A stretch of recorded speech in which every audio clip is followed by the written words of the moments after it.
care to delete this message, press 7 to save it in the archives. Press 9 to hear more options. Press 0, 0, 0, 0. I would define myself as an ambitious person. All the very utopian and ideological conversations and ideas that I have. For me, values are very relative. I think, in my opinion, values don't have any inherent meaning.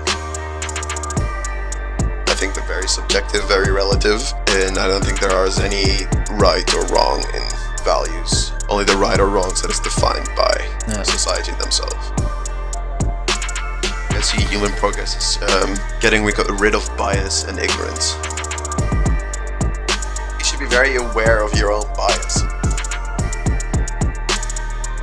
Welcome, dear guests. I am very pleased to once again start this third episode of my English broadcast because I am just so delighted to be able to continue this international message, since my dear friend Thomas also pointed out this would have a much greater reach than this boring Dutch version. So my great friend Thomas and I were like, even though we're both Dutch and we're not talking our first language, just whatever, man, let's just do it in English. Wouldn't you agree? Yeah, totally agree. Just get more reach out there. And, reach those, the people, you know? Make all that YouTube gold also.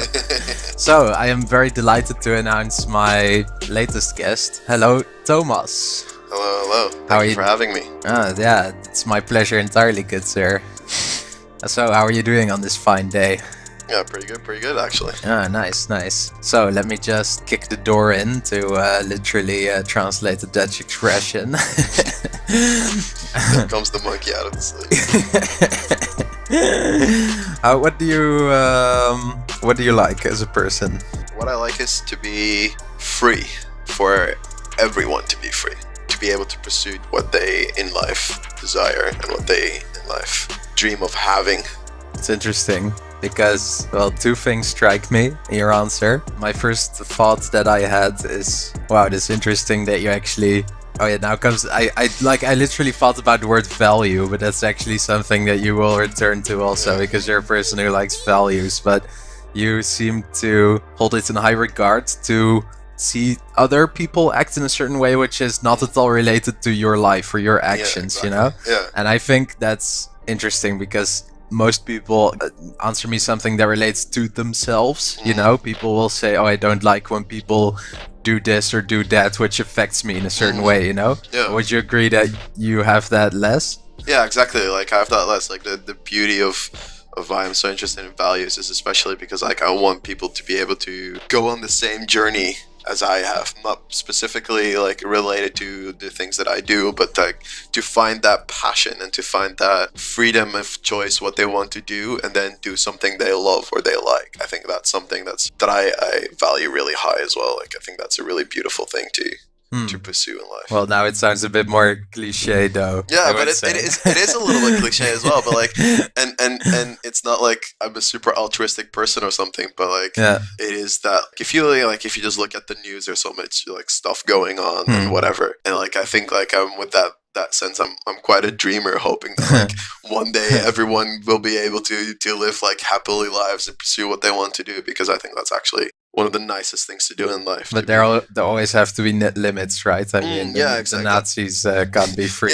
No, exactly. Like that's why I wanted to like say it like that. Like, even though I want to pursue freedom, I don't want there has to be a limit to like where your freedom ends and another one starts. So know? Like, where's the threshold? Yeah, like where's the threshold? And I think like finding a threshold is also so where is an interesting debate. Where is it? Where is I'm your asking threshold? you to debate it right now. Okay, I'm asking you to debate it right now. I think the threshold is to a point where what you're doing no longer relates to what you are or what you do. That like what you are doing no longer relates to what you are. That seems a bit like a circular. Yeah, you know, but like what I mean with it is more like what you're doing no longer affects only you, but also the people around you in a negative way. Like if for example, like your dream is to pursue green energy, like go ahead, that makes our lives better. But if your dream is to pursue only the Germans should be world rulers, then I would say like that's where it stops, you know. Like as soon as you start impacting people negatively, that's where for me the threshold should be. Well, what you just said, not so much the contents of what you said, but the way in which you formulated it kind of reminds me of this ethical philosophical concept. When we were having the preparation session for this podcast and you told me about your interest, it struck me that you seem to be very interested in ethics, even though you didn't even necessarily view it in that light, I think. Yeah. But that's just my interpretation of it. And then I showed you some ethical concepts, and one ethical concept that you really liked was the idea of the categorical imperative, which is a really complicated ethical concept that I don't know anything about also. But if I could just scratch the surface, it is related to this 18th century guy called Kant, and he thought of this idea called universalizability. So what that basically means is that once you have a certain action or certain thought or a certain intention, what counts for the goodness of that intention is the degree in which anyone can apply it. So, for instance, if I would say, I have this thought like, oh, should I have my dog take a crap in the yard of this guy? Then the answer is that is bad. Why is it bad? Because you wouldn't want someone else's dog to take a crap in your yard, you know? Would that align more or less with your exactly. Like to give him the freedom of the choice so that you can choose it, but like to realize for himself as well that like what he's doing is actually being a shitty person. But with this, it's as well. It's like it's such a personal debate as well as like what do you like, you know? Especially if you talk about this topic is in freedom. Like everyone has different definition of like where freedom is and where your freedom ends. And I think like no matter how many people you'll ask, every single person gives you a different definition of where that threshold lies. Yeah. Then that also reminded me to my second point, because freedom was important to you. What is freedom? Freedom is basically the ability to pursue what you like or what you want to achieve. Basically to like follow your dreams without setbacks. It's interesting that you use the word ability, because I imagine many people don't have that. Yeah, but exactly, like you don't need. I'm not talking about like the ability as in like your personal ability. Like what I want to do is like to eliminate all the external confounding factors of someone being able to do something. So like if someone that is not smart enough or doesn't have like the ability himself to become a doctor, I think he should still pursue doing something like that. Like if what he wants to do in life is actually become a doctor, then he will pursue that dream, but like halfway maybe realize that maybe he's better off as like a nurse or something, you know? What that reminds me of your use of the word ability in connection to freedom is that freedom is also very much related to poverty or the absence of poverty, because what I always claim anyway is that slavery in a modern sense still exists. If you look at third world countries, people there don't really have the ability to do what they want, so they're unfree. You know? Exactly, yeah, that's what I mean as well. There are plenty of people that don't want to be free. Maybe not like as in like a personal choice, but like if you looked at like the disintegration of like the Soviet Union, many people that still wanted to emphasize with that goal that they wanted like a country that took care of them. Even if you look at like East Germany. Like, are you saying that like the post-Soviet Union is a more free version? No, but like a personal free choice. I mean like simply like our definition of freedom should not mean that someone else could not choose. Like the definition of freedom is to make your own choices, and if someone chooses to not be free, that's also their freedom to do so. So like that's a bit paradoxical though, wouldn't you think? And if you apply it to anything else, that also would be difficult. Like I value working out, but it's also you also work out when you never mind, forget that. I'm not saying that if you live in the Soviet Union you're not free per se or something. That's a whole different debate. But what I mean to say is that like if we define freedom, or if we talk about freedom, we should also accept that there are different definitions of freedom. Okay. Like that. So like if someone says like I'm free if the Soviet Union takes control of us, that doesn't mean that like, oh, we should liberate all the people that were in the Soviet Union or something, because our definition of freedom could be completely different. Like we define freedom as we define it right now. It doesn't mean that there are other definitions out there that we don't know of freedom. Yeah, we'll get back into that later when we discuss your choice of touching upon the relativism of ethics and the relativism of values. But before we dive deep down into the stinking shit, I want to ask you one more basic question. Thomas, my good man, what do you dislike? What I dislike is telling people what this is like. This is a personal thing, but this is gonna be related to the thing that I like. People telling me what to do. That's something I dislike. So you have an issue with authority. Not so much as long as they align with what I think is good or not. You know, like I would not mind if someone tells me like, go read a book or something. If I value that book or something, you know, like something like that. Like and especially when it comes to people telling me what to do according to their own values in disregard of what mine are. You think you have a more concrete example in mind, like maybe an experience?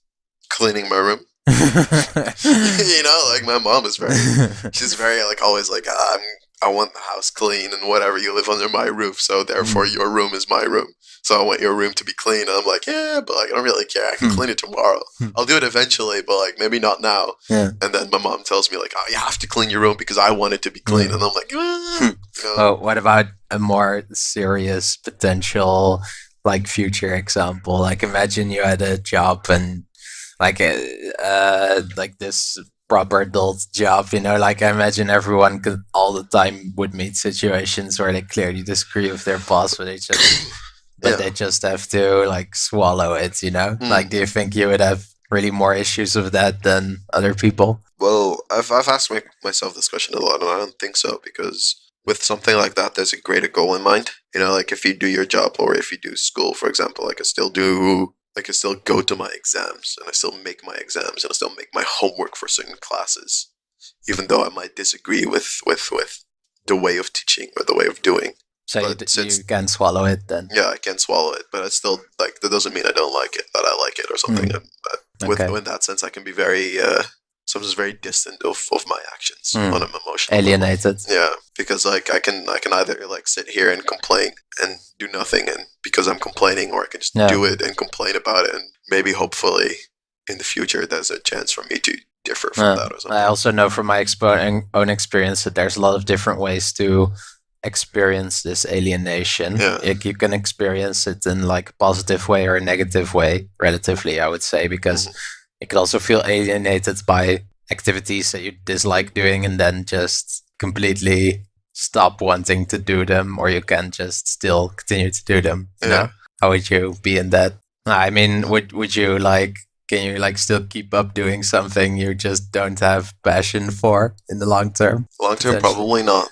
But like short term, I can suck things up. Let's say like that. Because like, especially for me, it's going back to the liking thing. Okay, I will then dive deep down into the shit. I actually already detected a nice bridge for one of your points, because you were talking about disliking doing things that you don't really see the use in yourself. And you mentioned that one thing that cycles through your head sometimes is the question whether you should respect your ambitions in life, or whether that sometimes could clash with your values. If I formulated it correctly, what do you mean by that exactly? It's a very personal question, and it's for everyone. I think it's different, because on the level, like, I would define myself as an ambitious person, especially like with all the very utopian and ideological conversations and ideas that I have. Ambitious, do you mean that as in I want to make a lot of money and have a lot of power? Or do you mean something else? More, maybe not like money or power, but more to like matter, to have influence on certain things. To have an impact. Have an impact. I think that's a good way to define it. Because I've struggled with this as well. It's like, is it money that I want, or is it power that I want? So in what like field? Because we don't know what you study. Well, I'm studying. I am studying the same thing you are studying. I'm studying international relations and organizations. So political fields then. Okay. The political field especially. Because like I think of myself that as long as the cause that I'm doing aligns with what I like, then I can do anything, depending on what level or whatever. It's like it doesn't certainly mean that like I need to be president or something, but it still means that if I work for a non-profit organization that I completely agree in, and I'm still part of that cycle, or that big thing, then I think I'll still be happy with what I'm doing. So I think what you're trying to point out is that there seems to be a tension between, on the one hand, making an impact, and on the other hand, respecting your own values. Exactly. So you're saying you have to find a balance in that, maybe. Yes, yeah, exactly. And I think for a lot of people, that balance is very difficult to define because you cannot really, like, you cannot see in the future, and you don't know at what point in your life you think what and what, and such and so. Yeah, I think that's a really interesting discussion. I also thought about that a lot myself, and obviously I don't have the answers to that also, but I can very much like recognize myself in your struggles. But I think one really key point to see here in this discussion is that you're not as a person, as an individual, as like a human who experiences the world in a certain way. You are not stagnant, like you every day you wake up as a different person, like you changed a little bit. Mm-hmm.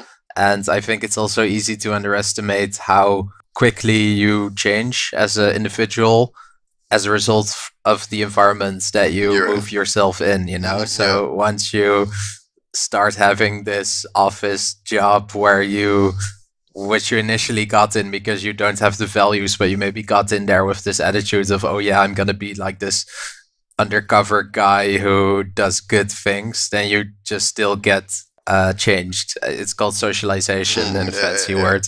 Yeah, I understand where you're coming from.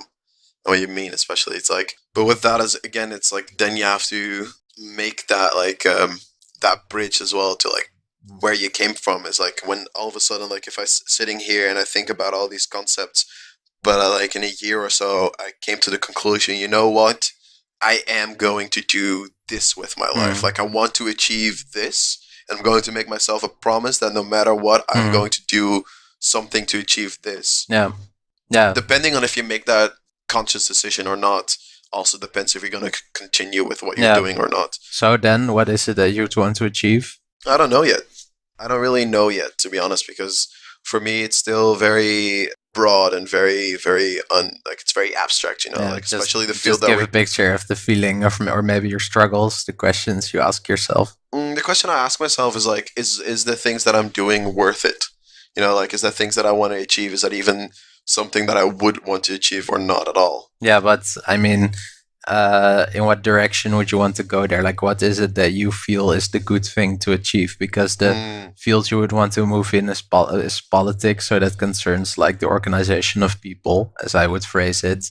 So then the question is like, in what way to organize someone? Because that also depends on the way you see the world. Like, if you are a very religious person, you would say, oh yeah, we have to live according to the rules of the Bible. Or if you're if you like really believe in free markets, you would say we have to make profits. In that sense, I can probably the best way to define it is like the way I see the government, or the government should be, is more of like a parental function, like it should have like a job looking over its people. And sometimes I think this is also a reason why it maybe will be a struggle for me to even get into public politics, like to be in the actual public serving field, is that what my view is maybe not what people want, because I think that the best way for a state to behave is to do things that are in the best interest of their people. And sometimes that's also just completely disregarding what the people want. Like if your mom says, like, I think a lot what politics is at the moment is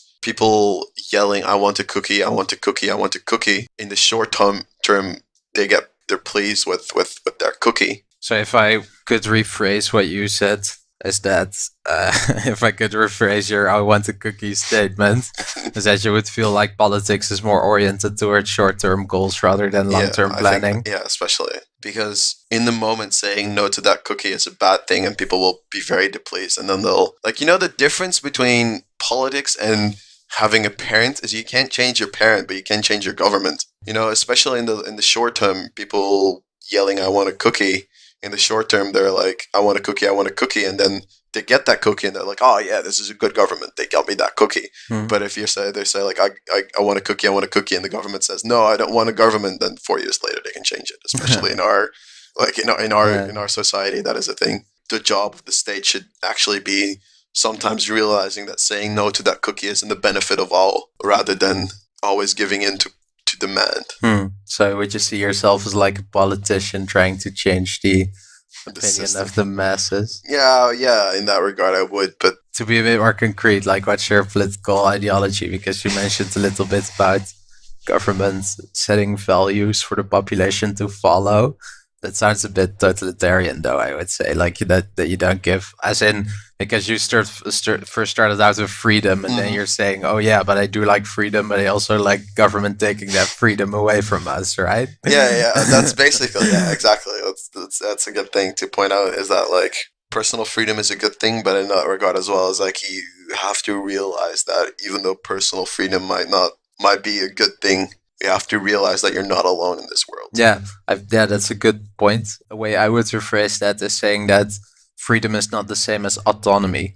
So autonomy would be the most literal interpretation, just uninhibited in your actions, unrestrained, but that's not the same as freedom. Yeah.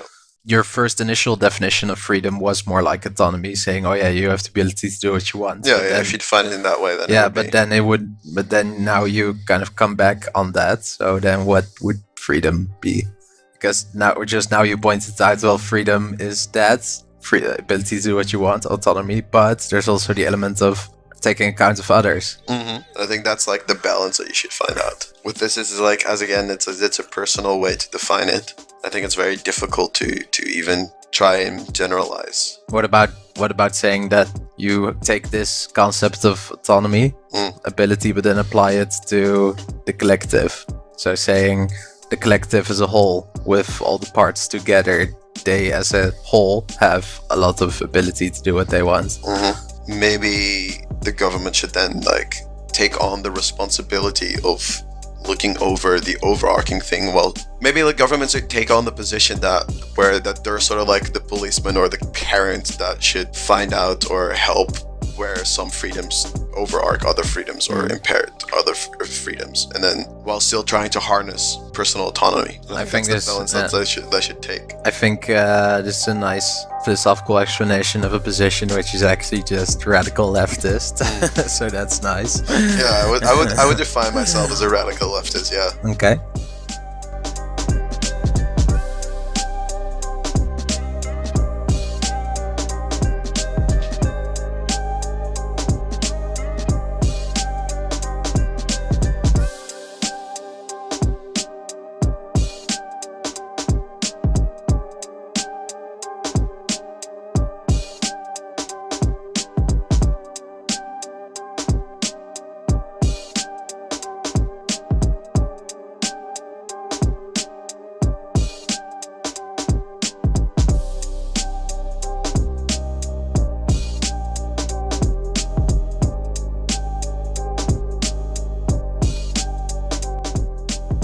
Then to approach another thing, you said that the concept of values are very important to you. What are values exactly? Well, values is like, I don't know the actual scientific or academic definition. Just what you feel about it. But I can give you my own definition. Yeah, exactly. It's like values are basically the things that you think are worth it in life, or that you think are right or wrong, or what you think is, I think like defining what is right or wrong in life. And you relate this to political change also. Yeah, exactly. Because in my opinion, first off, what is political? Political is especially like going back to the topic that we were talking about, is like seeing what is good for the collective, and then. No, but I also ask because there's a lot of ways to define the concept of political. Yeah, exactly. But like in the way that I would define it is that political is in the way how to govern people and realizing what values are. But then governing, that word in itself also is up for debate, because if I tell you to do something, I am governing you, basically. But I think you would call that political, or would you? No, not exactly, but more like the actual political, like, what we see as politics right now, and the government, the state. So the administrative body of the state, the actions that they carry out. Yeah, exactly. Yeah. So in what way do values appear there?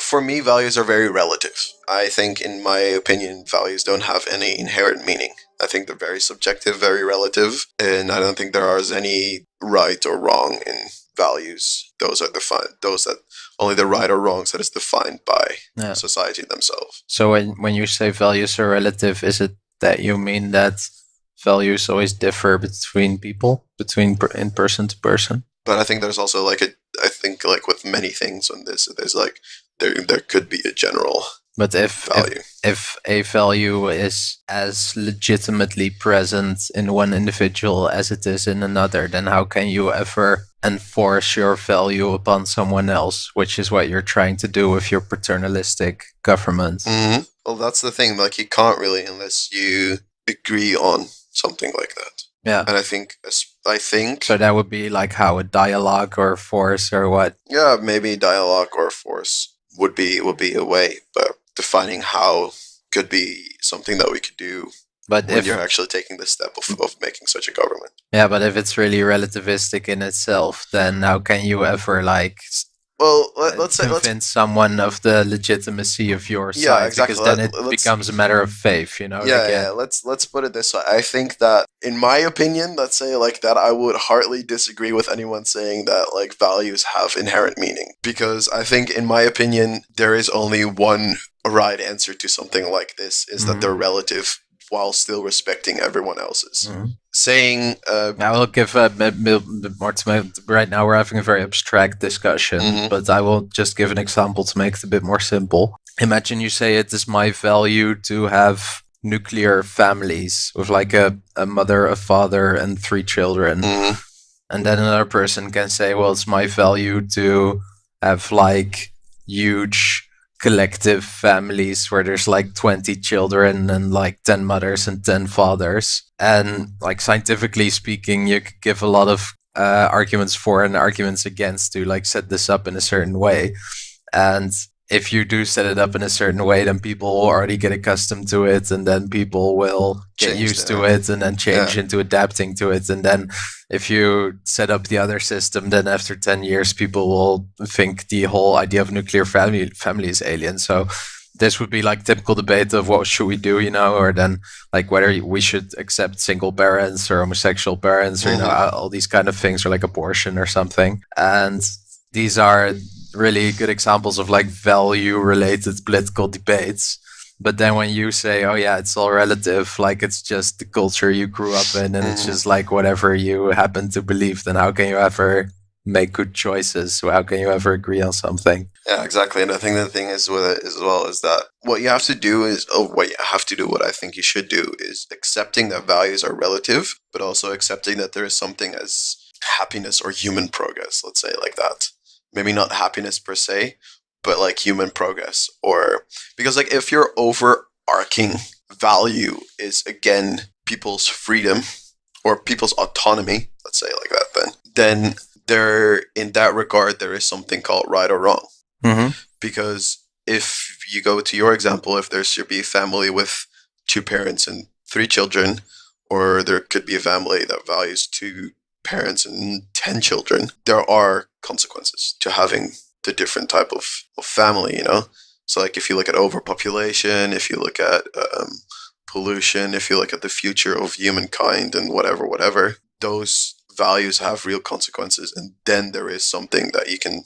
So you can still have Relate that back. rational scientific debate. Yeah, exactly. You can still Okay. have that rational scientific debate, because it's like especially now, like if you go to the political debate about like should we be green and should we be good for the environment, I would say yes, because not choosing yes is saying that your freedom is, or your autonomy again, is more important than people in the future.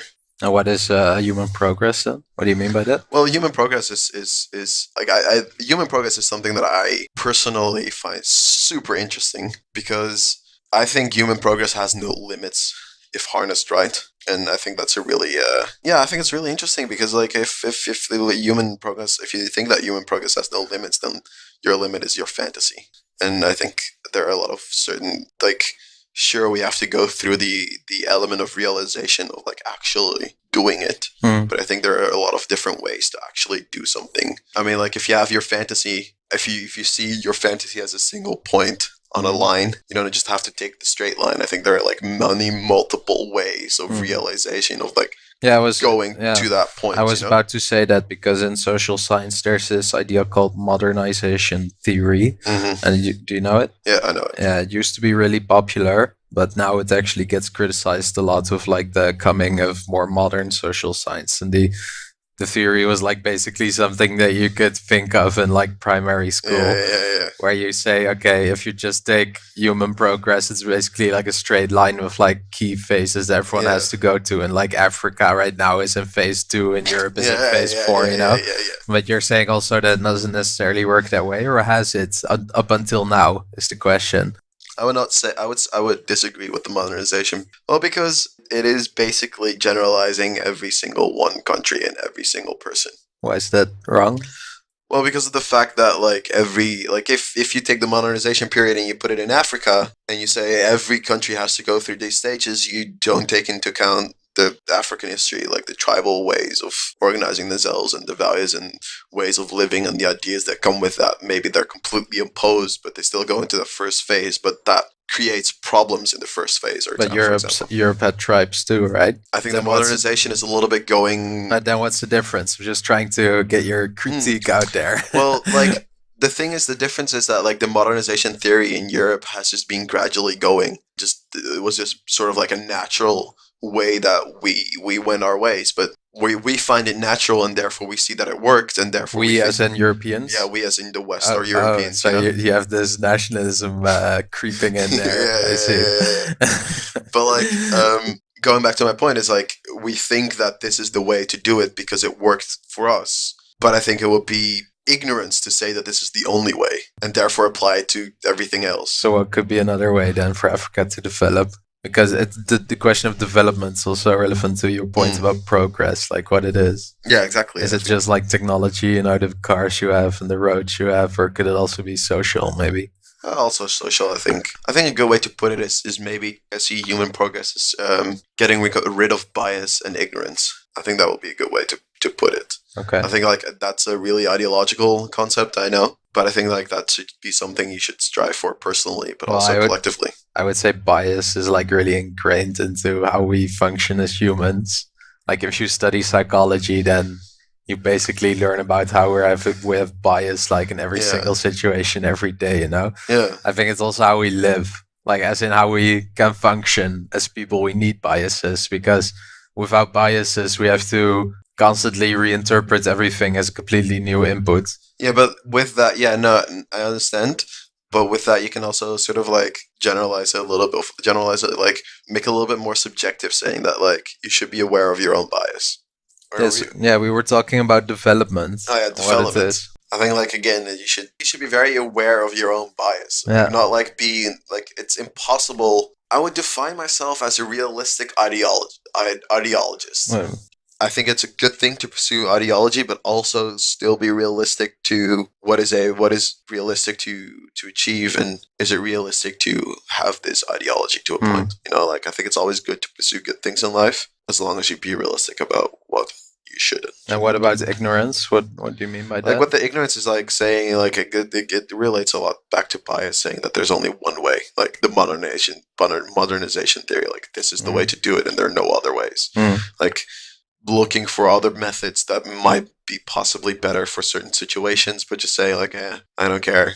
This is the way. The way you explain ignorance then sounds to me as if you see the word ignorance as meaning that people don't acknowledge other potential social options or something, but it seems very tricky to me because of the word ignorance. To me, it implies some kind of lack of objectivity or something. But the way you phrase it is that you want to go the other way and make people see that multiple subjective interpretations of the social reality exist. Do you know what I mean? Yeah. But so I think. But the problem I have here is that the word ignorance seems a tricky word for me to use because I would say that neither the objectivists nor the pluralists are ignorant. They just have a different way to view the world, you know? Yeah. But I think like there is like, I think it would be, in my opinion, I would define it as ignorance because just saying that there is one thing and that there's the right thing to do in a social situation doesn't give the full right to the social situation itself. full right to the social situation itself. To like fully understand the social situation as is. Like,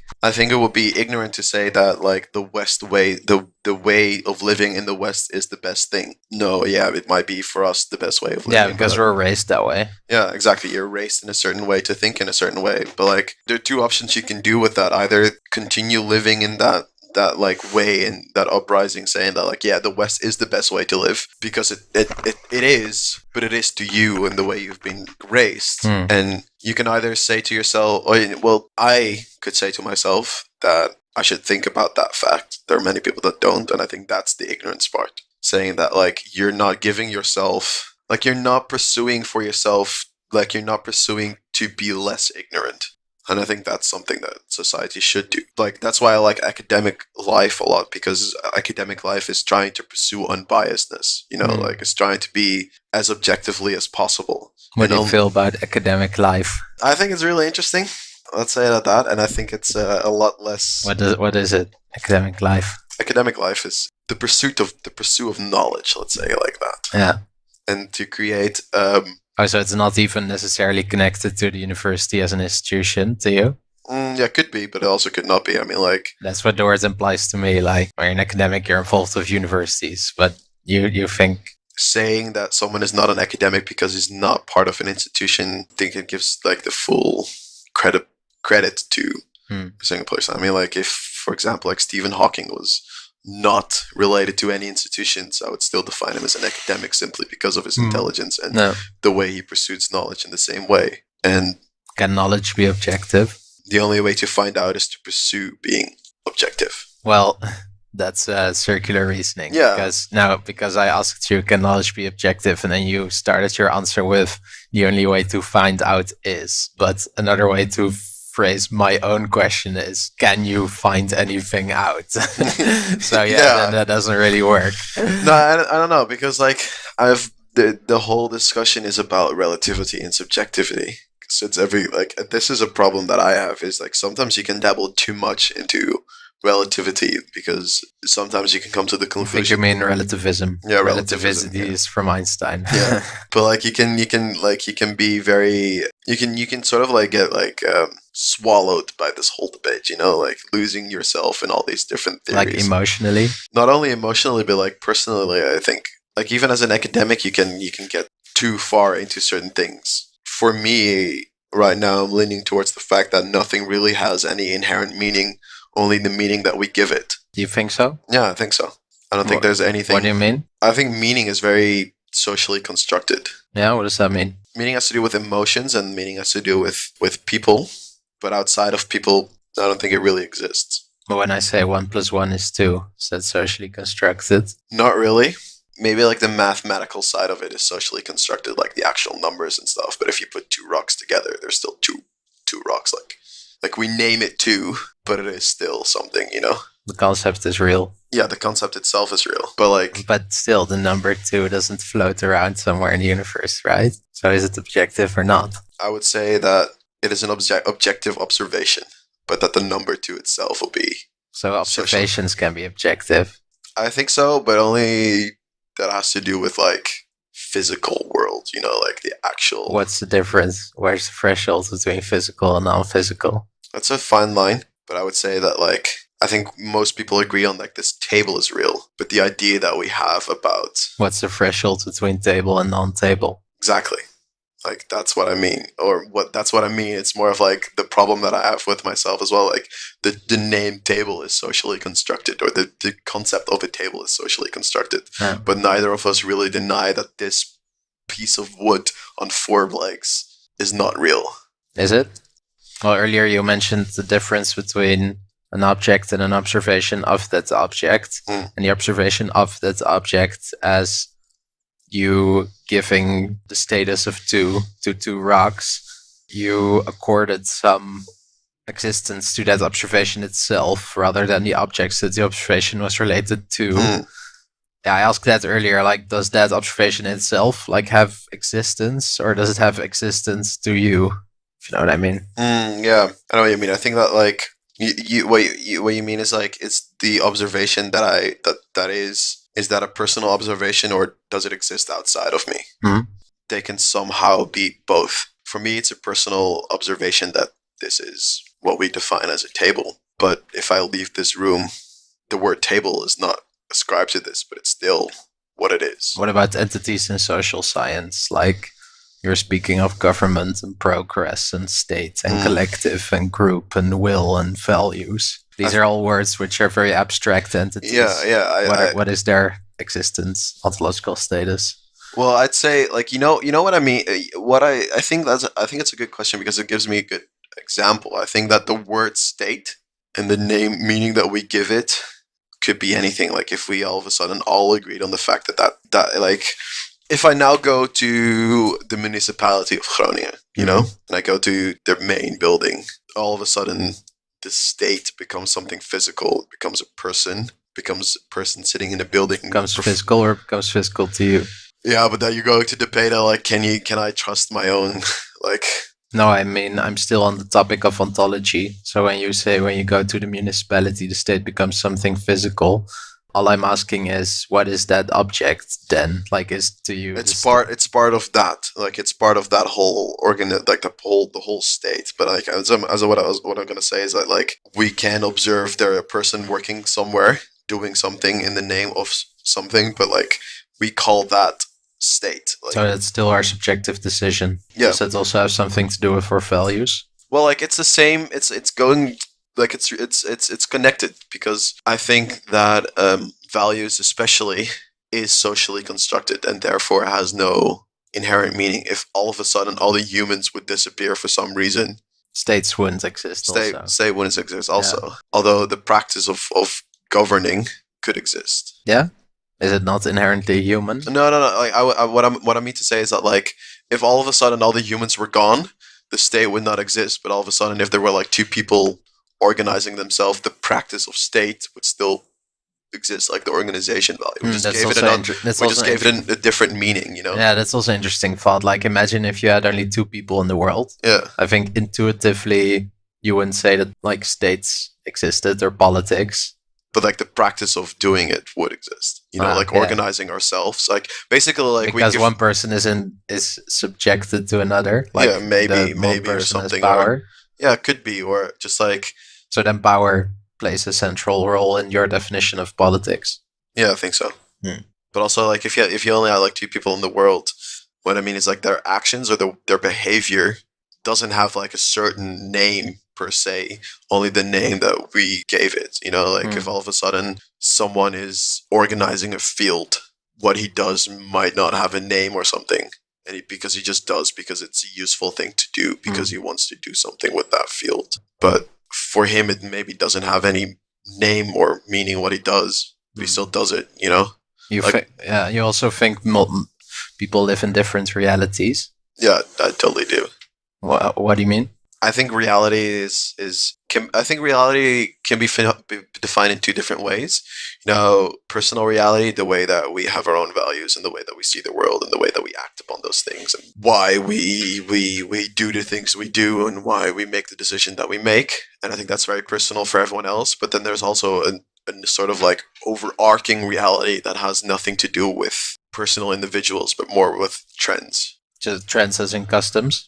Yeah, maybe more like trends is like saying that like this government is now more aggressive or something. You know, like this is an aggressive government. But then again, then you're defining that government as something based on the action it does. Like we're constantly naming things and we're constantly putting things in a box so that we can easily define it more often and more easily talk about those things. But I think everything like that is socially constructed because if we just named this table because someone came up with the word table or through ages it has become a table, you know, like if all of a sudden the entire world decides that a table is now a chair and a chair is a table, the entire reality changed a little bit.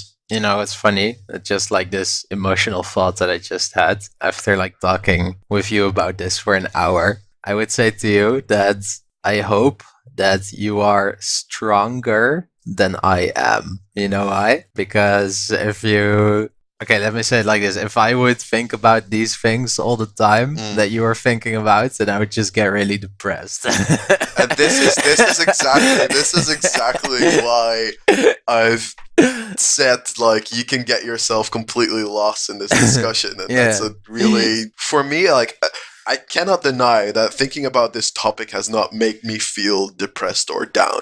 No, but you can understand why, I guess. Yeah, totally. Because like I have so many like shower thoughts or bus rides back where I'm like, the fuck am I even doing? Like, why bother with all of this? If my conclusion is anything relative, you know? Yeah. But and my personal answer to that is as well as like, you should accept that everything is not as real as we think it is, but you should also accept that reality is also real. You mean the reality we perceive? Yeah, like saying that maybe this is a whole different discussion is. Yeah, but the question is, what do we perceive? yeah, exactly. But like, if we define as reality as something that has inherently meaning, living in a reality also has inherent meaning on its own.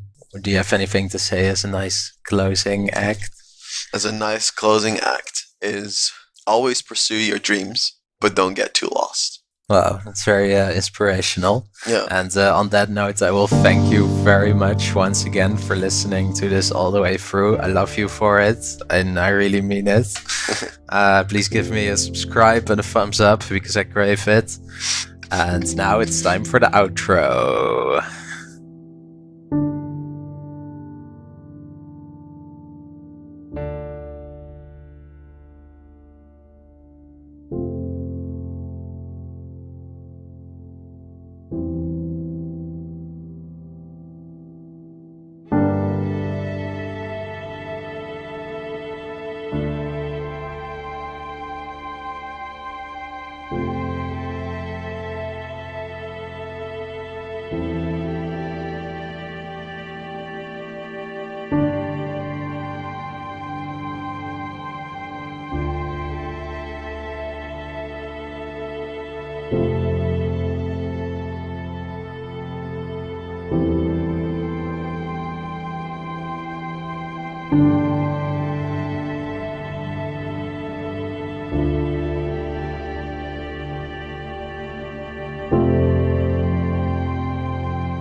you.